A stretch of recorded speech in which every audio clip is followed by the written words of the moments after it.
नमस्कार मित्रमैत्रिणींनो, माझं नाव डॉक्टर संध्या गव्हाणे. माझ्या ह्या चॅनलमध्ये तुमचं सगळ्यांचं स्वागत. मित्रमैत्रिणींनो, मी एक कॅन्सर सर्वायवर पण आहे.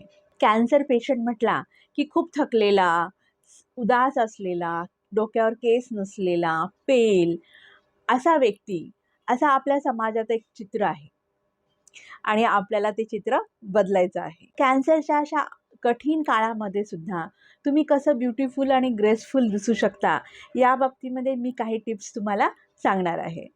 मी माझ्या व्ह्युअर्सना विनंती करते की तुम्ही व्हिडिओच्या शेवटपर्यंत राहा, कारण व्हिडिओच्या शेवटी तुम्हाला एक सरप्राईज भेटणार आहे. कीमोथेरपी किंवा रेडिएशन थेरपी यामध्ये सगळ्यात जास्त जो पार्ट एफेक्ट होतो तो म्हणजे आपली त्वचा आणि केस. त्यासाठी तुम्ही साबणसुद्धा एकदम सौम्य स्वरूपाचा वापरा आणि त्याच्यानंतर मॉइश्चरायझर यूज करा. तुम्ही घरात आहेत किंवा बाहेर आहेत तरीसुद्धा तुम्ही सनस्क्रीन वापरायला पाहिजे. जेव्हा आपले केस निघून जातात त्यावेळेस आपलं स्काल्प हे एक्सपोज होतं. ते सुद्धा आपल्या त्वचेसोबत प्रदूषण, धूळ आणि सनरेज ह्याच्यासोबत स्ट्रगल करत असतं. त्यामुळं आपल्या स्काल्पची निगा राखणं खूप गरजेचं आहे. स्नान करताना स्काल्पला साबण लावू नका. त्याच्यासाठी सौम्य शॅम्पूचा वापर करा.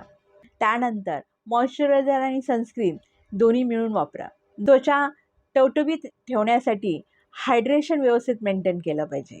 दिवसातून किमान 2 ते 3 लिटर तुम्ही लिक्विड्स कन्झ्युम केले पाहिजेत.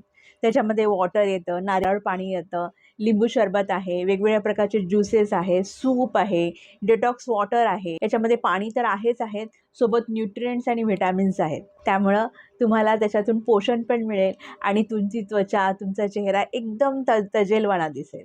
कॉटनचे सॉफ्ट मटेरियलचे ढिले-ढाले कपडे वापरा. तुम्हाला शोभून दिसणारे रंग तुम्ही चूज करू शकता.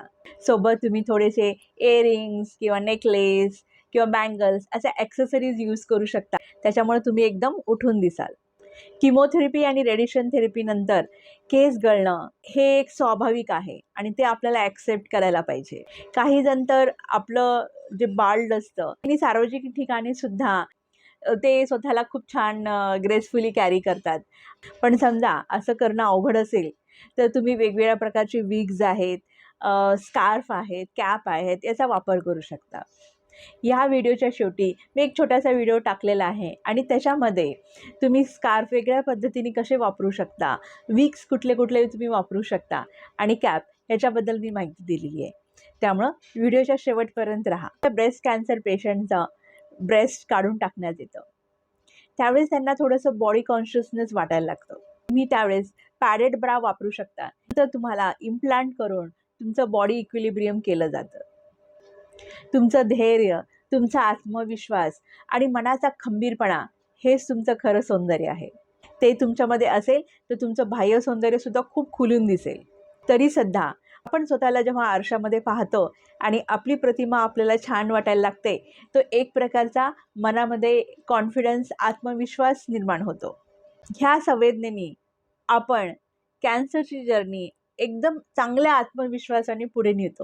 आणि सगळ्यात शेवटी मी तुम्हाला एक चांगली ब्युटी टिप देणार आहे. ते म्हणजे तुमचं स्माईल. तुमच्या चेहऱ्यावरचं स्माईल हे तुमचं व्यक्तिमत्व खुलवतं. तुमचं सौंदर्य दुग्विणीत करतं. त्यामुळे तुमच्या चेहऱ्यावर नेहमी स्माईल ठेवा. तुमचा खुललेला, हसत असलेला, सुंदर चेहरा पाहून आजूबाजूच्या लोकांचं मन एकदम प्रसन्न होऊन जाईल. चला आता आपण बघूया की स्कार्फ कसं यूज करायचं. तर असा हा चिता प्रिंट असलेला माझ्याकडे स्कार्फ आहे. त्याला असं पुढून तुम्ही फोल्ड करा.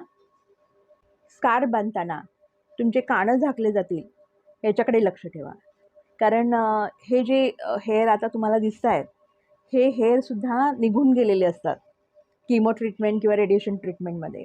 त्यामुळे जर तुम्ही कानाच्या मागून घ्याल तर हा भाग असा ओपन दिसतो आणि तो चांगला नाही वाटत. ते जे 2 पार्ट येतात त्याला क्रॉस करून त्याला एक आणि पाठीमागं हे असं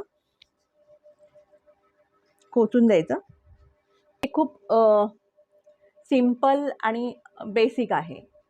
तुमचं पूर्ण हेड हे याच्यामध्ये कवर होऊन जातं. टायगर प्रिंट असलेलं पण एक माझ्याकडे आहे. हे पण खूप लांब आहे.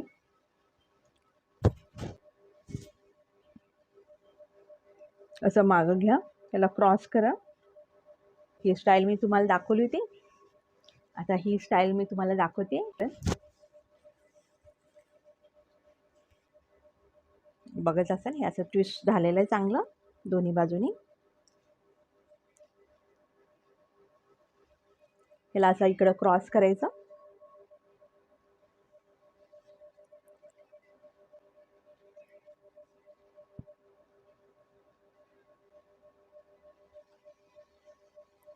आणि खाली असं छानसं एखादा ड्रेस घालून तुम्ही बाहेर जाऊ शकता.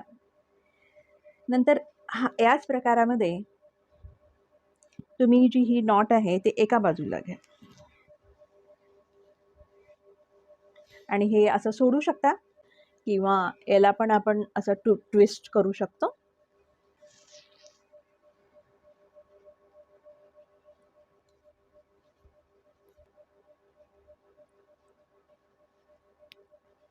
फ्लावर सारखं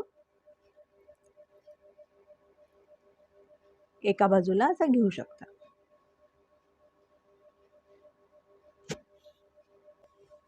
हेड स्कार्फ घालणं हे खूप ठिकाणी कल्चर पण आहे, पण फॉरेनमध्ये हे थोडंसं फॅशन स्टेटमेंट सुद्धा आहे. ह्याला ट्विस्ट करून हे असं आफ्रिकन विमेन असं स्टाईल करतात. आता मी तुम्हाला काही कॅप आणि विगबद्दल सांगणार आहे. अशा कूल कॅप पण खूप छान दिसतात. नॉर्मलशी कॅप पण असते. मुलं वापरू शकतात, हे पुरुष वापरू शकतात, बायका पण वापरू शकतात. तुम्ही असे पण कॅप वापरू शकता.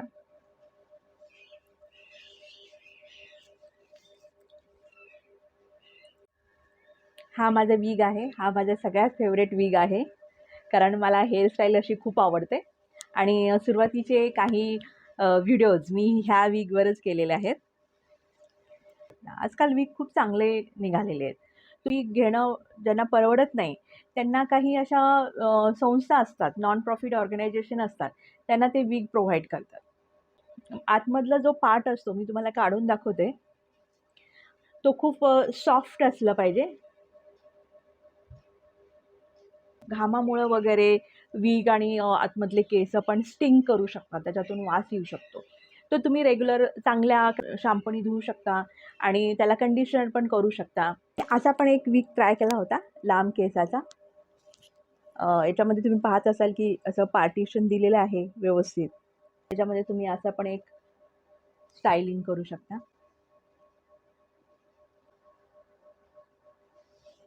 त्यामुळं तुमचं विग सेक्युअर पण होईल आणि एक स्टाईल पण होऊन जाईल आणि कोणाला कळणार पण नाही. हे विग इतके चांगले असतात की कोणाला कळत नाही की हे आर्टिफिशियल हेअर आहेत का. ज्यांना माहिती आहे की कॅन्सरची ट्रीटमेंट चालू आहे त्यांनाच कळतं की हे आर्टिफिशियल हेअर आहेत म्हणून. मी आता तुम्हाला आयब्रोसाठी सांगणार आहे, कारण याच्यामध्ये आयब्रोज तर पूर्ण निघून जातात. आयब्रो पेन्सिलने मी असं जो शेप आहे ते मी असं ड्रॉ करून घ्यायची. आयशॅडोचं पॅलेट आहे, त्याच्यामध्ये एक ब्लॅक तुम्हाला दिसत असेल, तर हे ब्लॅक जे आहे हे तुम्ही आपलं आयब्रो फिल करण्यासाठी वापरू शकता. त्या शेपमध्ये आयशॅडो फिल करून घ्यायचा. आपले जे आयलॅशेस गेलेले असतात तर जसं डोळ्याच्या खाली पण असं आपलं आयशॅडो असं लावायचं. आयलॅशेस नाही आहेत हे जाणवत नाही. आपले ओठसुद्धा खूप क्रॅक होतात डिहायड्रेशननी वगैरे, त्यामुळं लिप बाम लावल्यानंतर ते मॉइस्ट होतील आणि थोडंसं टिंटेड लिप बाम असेल तसं चेहरा आपला उठून दिसतो. हा माझा व्हिडिओ आवडला असेल तर जास्तीत जास्त लोकांपर्यंत पोहोचवा. नेहमीसाठी स्वस्त रहा, मस्त रहा. धन्यवाद.